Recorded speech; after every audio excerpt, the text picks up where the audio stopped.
Gold trusted gold buyers మీరు తాకట్టు పెట్టిన బంగారాన్ని విడిపించి ఈ రోజు ఉన్న మార్కెట్ ధరకు కొనబడను. నమస్తే, welcome to I dream talking point with కవిత.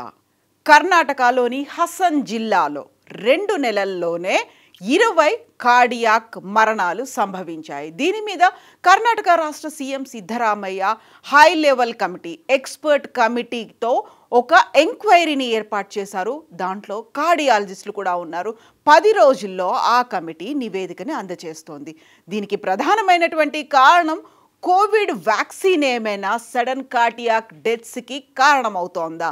ఇదే మాట, ఇదే ఆలోచన ప్రతిసారి పదే వస్తోంది. కరోనా మరణం జరిగినప్పుడల్లా కరోనా వ్యాక్సిన్ తీసుకున్న తర్వాత సడన్ కార్డియాక్ అరెస్ట్తో యంగ్ జనరేషన్ చనిపోవడం అనేది, 18 to 45 ఇయర్స్ ఏజ్ లిమిట్లో ఉన్నటువంటి అడల్ట్స్ సడన్ కార్డియాక్ అరెస్ట్తో చనిపోతున్నారు అనే మాట మనం కరోనా తర్వాత వింటున్నాము. అందులోనూ కరోనా వ్యాక్సిన్ వల్లే ఇలాంటి మరణాలు సంభవిస్తున్నాయా అనేటువంటి డౌట్ ప్రతిసారి పదే కరోనాకి సంబంధించి వ్యాక్సిన్ తీసుకున్న తర్వాత ఆ పీరియడ్ తర్వాత కార్డియాక్ అరెస్ట్తో చనిపోతున్నారు అంటే వింటూ వస్తున్నాము. అందువల్లే కర్ణాటక రాష్ట్రం సీఎం సిద్ధరామయ్య ఒక హై పవర్ కమిటీని ఏర్పాటు చేశారు. ఎక్స్పర్ట్స్తో కూడినటువంటి కమిటీని ఏర్పాటు చేశారు. 10 రోజుల్లో ఆ కమిటీ నివేదిక ఇస్తుంది.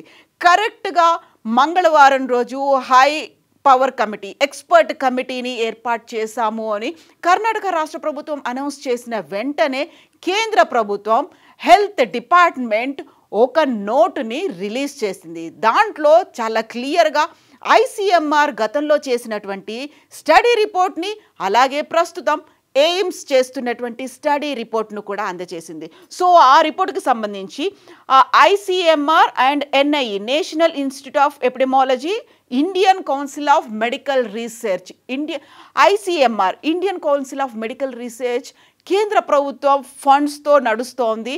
హెల్త్ డిపార్ట్మెంట్ ICMRకి ఫండ్స్ ఇస్తోంది.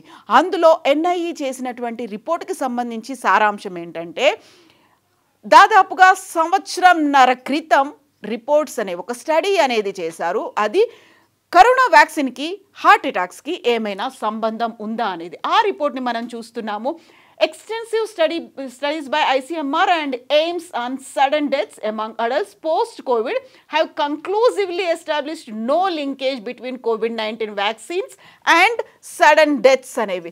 నిజంగా అలాంటి మరణాలు సంభవిస్తున్నాయా అనేది ముందు నుంచి ఉంది కాబట్టి దానికి సంబంధించినటువంటి రిపోర్ట్ని రిలీజ్ చేసింది నిన్న జూలై 2న. దాంట్లో ప్రధానంగా మనకి కనిపిస్తోంది This study was carried out from May to August 2023.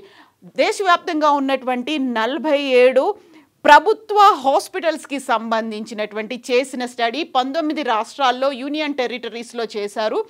అందులో అక్టోబర్ 2021 నుంచి మార్చ్ 2023 వరకు ఈ స్టడీ అనేది జరిగింది. 800 మరణాలని, అందులో 3,000 వరకు కంట్రోల్స్ని యూజ్ చేసినటువంటి స్టడీ. ఆ స్టడీ ఫైండింగ్స్ ఏంటంటే, ఆ స్టడీకి సంబంధించి చేసినటువంటిది factors associated with unexplained sudden deaths among adults aged 18 to 45 years in India, a multicentric matched case control స్టడీగా చేశారు. సో దీంట్లో ఫైండింగ్స్ ఏంటంటే, the findings have conclusively showed that COVID-19 vaccination does not increase the risk of unexplained sudden deaths in young adults. ఇది ICMR NIE చేసినటువంటి, national centre for disease control చేసినటువంటి ఈ study రిపోర్ట్కి సంబంధించి NIE director and scientist doctor Manoj కూడా తన వివరాలను వెల్లడించారు. యాక్చువల్గా ఇప్పుడు కర్ణాటక ప్రభుత్వం ఏర్పాటు చేసినటువంటి ఎక్స్పర్ట్ కమిటీ తర్వాత వచ్చినటువంటి రిపోర్ట్, ఇది బయట పెట్టినటువంటి రిపోర్ట్ కాబట్టి దానికి దీనికి లింక్ లేదు. బట్ ఇప్పుడు హై లెవెల్ కమిటీ ఒకటి ఏర్పాటు చేస్తారు కాబట్టి we will wait for the result. అక్కడ ఏమవుతుంది, ఆ స్టడీకి సంబంధించి ఎక్స్పర్ట్ కమిటీ ఏం రిపోర్ట్ ఇస్తుంది అనేది మేమైతే చూస్తున్నాము. But vaccine not associated to sudden deaths అనేది డాక్టర్ మనోజ్ చెప్తున్నటువంటి మాట. ఇక నెక్స్ట్ జరిగినటువంటి ఇంకొక స్టడీ ఎయిమ్స్ ప్రస్తుతం చేస్తుంది. All India institute of medical sciences Delhi ఈ స్టడీని చేస్తోంది. ప్రస్తుతం ఆ స్టడీ అనేది కంటిన్యూ అవుతుంది. ఇంకా ఫైండింగ్స్ అనేవి ఫైనల్ స్టేజ్, ఒక కంక్లూషన్కి రాలేదు, ఒక రిజల్ట్ని అనౌన్స్ చేయకపోయినప్పటికీ ఎయిమ్స్ చేస్తున్నటువంటి second study establishing the cause in sudden unexplained deaths in young. So young అంటే 18 to 45 years అనేది పెట్టుకున్నారు. ఇప్పుడు కర్ణాటక ప్రభుత్వం ఏర్పాటు చేసినటువంటి ఎక్స్పర్ట్ కమిటీ తర్వాత ICMR NCDC సర్వే రిజల్ట్ని ఇప్పుడు అనౌన్స్ చేశారు. ఆ తర్వాత ఎయిమ్స్ అనేది ఇప్పటికీ అవుతుంది. The final results will be shared once the study is complete. ఇప్పటికీ కూడా స్టడీ కంప్లీట్ అవ్వకపోయినప్పటికీ దానికి సంబంధించినటువంటి రిజల్ట్స్ ఏంటంటే together these two studies offer A more comprehensive understanding of sudden unexplained deaths in adults in India. So NCDC and ICMR చేసింది 1.5 year back study. దానికి ఇప్పుడు AIIMS చేస్తున్నటువంటి స్టడీలో కూడా రిజల్ట్ అనేది పెద్దగా తేడా లేదు. అంటే కరోనా వ్యాక్సిన్కి సడన్ కార్డియాక్ అరెస్టులతో జరుగుతున్నటువంటి డెత్స్కి లింక్ అనేది లేదు. దానికి సంబంధించి చెప్తున్నటువంటి రీజన్స్ కూడా చాలా డిఫరెంట్గా కనిపిస్తున్నాయి. సో ఇప్పుడు మనం ICMR అండ్ ఎయిమ్స్ స్టడీస్కి సంబంధించి చూస్తే కంక్లూజన్స్ అనేవి vaccination does not appear to increase the risk whereas the role of underlying health issues genetic predispositions ఇవన్నీ ఉన్నాయి. జెనెటికల్గా వాళ్ళకి ముందు నుంచి లక్షణాలు ఉండొచ్చు, లేకపోతే వాళ్ళ ఫ్యామిలీలో ఆ హిస్టరీ ఉండొచ్చు, లేకపోతే జెనెటిక్ మ్యుటేషన్స్ అయ్యి ఉండవచ్చు, లేకపోతే కరోనా గతంలో చాలా సీవియర్గా సీరియస్ స్టేజ్కి వచ్చిన తర్వాత వచ్చేటువంటి అదర్ ఇష్యూస్ అయి ఉండొచ్చు, లేకపోతే లైఫ్ స్టైల్ డిజార్డర్స్ అయి ఉండొచ్చు, వాళ్ళు ఆల్కహాల్ కూడా తీసుకుంటూ ఉండొచ్చు అనేటువంటి ఒక ఫైండింగ్స్ని ఇచ్చారు. అండ్ మోర్ ఓవర్ ఇక్కడ ఇంట్రెస్టింగ్గా కనిపిస్తోంది, సడన్ డెత్స్ జరగకుండా చూసేటువంటి ఒక ప్రొటెక్షన్ని కోవిడ్ వ్యాక్సిన్ ఇస్తుంది. అంటే కార్డియాక్ అరెస్టులతో పోకుండా చూసేటువంటి కెపాసిటీ అనేది కోవిడ్ వ్యాక్సిన్ ఇస్తుంది అనేది ఈ డీటెయిల్డ్ సర్వే స్టడీ రిపోర్ట్ని బట్టి వస్తుంది. బట్ ఇక్కడే మళ్ళీ కంప్లీట్గా ఒక ఫైనల్ రిజల్ట్ అనేది రాలేదు. The final result will be shared once the study is complete. ఇక్కడే అసలైనటువంటి 2 క్వశ్చన్స్ కనిపిస్తున్నాయి. అది కూడా 1.5 year back ICMR and NCDC చేసినటువంటి సర్వే రిజల్ట్ని ఇప్పటిదాకా ICMR కానీ NCDC కానీ ఈవెన్ హెల్త్ డిపార్ట్మెంట్ కానీ తన డొమైన్లో ఎందుకు పెట్టలేదు, ఎందుకని వెబ్సైట్లో దాన్ని ఇంకా ప్రచురించలేదు, పబ్లిక్ దాన్ని యాక్సెస్ చేసుకునేట్టుగా ఎందుకని పెట్టలేదు అని. అండ్ సెకండ్ థింగ్, కర్ణాటక ప్రభుత్వం ఏర్పాటు చేసింది హై ఎక్స్పర్ట్ కమిటీని ఏర్పాటు చేసినటువంటి వితిన్ అవర్స్లోనే ఎందుకని దీన్ని రిలీజ్ చేశారు. ఒకటి యాక్చువల్గా 1.5 year బ్యాక్ జరిగినటువంటి స్టడీ రిజల్ట్స్ ఇప్పటికీ బయట పెట్టకపోవడం, రెండవది ఎయిమ్స్ చేస్తున్నటువంటి స్టడీ రిజల్ట్స్ కూడా కంప్లీట్ అవ్వకముందే ఒక కంక్లూజన్కి రావడం ఇక్కడే అనుమానాలకి తావిస్తోంది. ఎందుకని జాప్యం జరిగింది. యాక్చువల్గా ఈ స్టడీ కూడా జరిగింది, గతంలో జరిగింది కూడా అక్టోబర్ 2021 నుంచి మార్చి 2023 వరకు జరిగినటువంటి ఆ రిపోర్ట్ ఇప్పటికీ 1.5 year గడిచిన తర్వాత కూడా పబ్లిక్ డొమైన్లో ఎందుకు లేదు అనేది. ఆ తర్వాత నిజంగానే కర్ణాటకలో హసన్ జిల్లాలో 2 నెలల్లోనే 20 మరణాలు అనేవి సంభవిస్తే ఎందుకని దాన్ని ఇంకా బయట పెట్టలేదు. యాక్చువల్గా అక్కడ ఏం జరుగుతోంది అనే దాంతో పాటుగా ఇప్పుడు ICMR and AIIMS NCDC NIE ఈ వాళ్ళందరూ చెప్తున్నటువంటి మాట ఒకే మాట చాలా పదే క్లియర్గా చెప్తున్నారు. Establishing the cause in sudden unexplained deaths in దీనికి సంబంధించి COVID vaccination to sudden deaths are false and misleading. False and మిస్లీడింగ్గా ఉన్నాయి. బట్ ఎందుకని ఇలాంటి మరణాలు సంభవిస్తున్నాయి?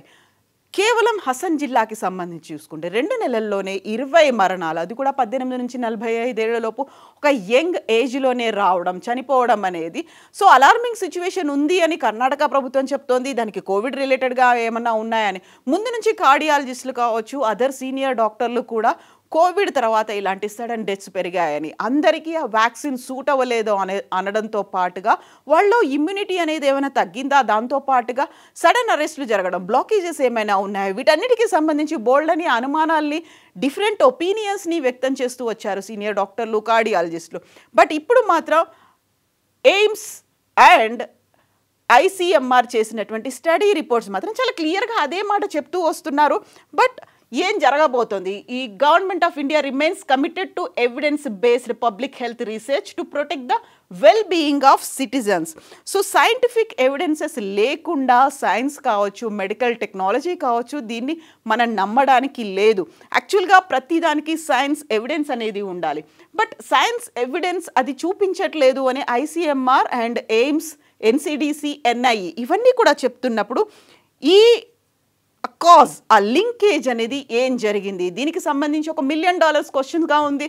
సో మనం హెల్త్ని ప్రొటెక్ట్ చేసుకోవడం, హార్ట్ని ప్రొటెక్ట్ చేసుకోవడం, చాలా సేఫ్గా ఉండడం, at the same time young ఏజ్లో జరిగేటువంటి ఈ హార్ట్ అటాక్స్ నుంచి కంట్రోల్డ్గా ఉండడం, జరగకుండా చూసుకోవడం ఒక మ్యాసివ్ టాస్క్లా మారింది. ఇమ్మీడియట్గా అయితే కేంద్ర ప్రభుత్వం ఉన్నటువంటి అపోహల్ని దూరం చేయడానికి ఒక స్టడీ పెట్టినప్పటికి కూడా దాని పబ్లిక్ డొమైన్లో అందరికీ యాక్సెస్గా ఎందుకు లేదు. జస్ట్ పిఐబి నుంచి ఒక ప్రెస్ నోట్ని మాత్రమే రిలీజ్ చేశారు తప్ప రిపోర్ట్ని ఇప్పటిదాకా ఎందుకని పబ్లిక్ ముందు ఉంచలేదు, ఎందుకని మీడియా సంస్థలకు ఉంచలేదు, ఎందుకని దాన్ని యాక్సెస్ చేయలేకపోతున్నాము.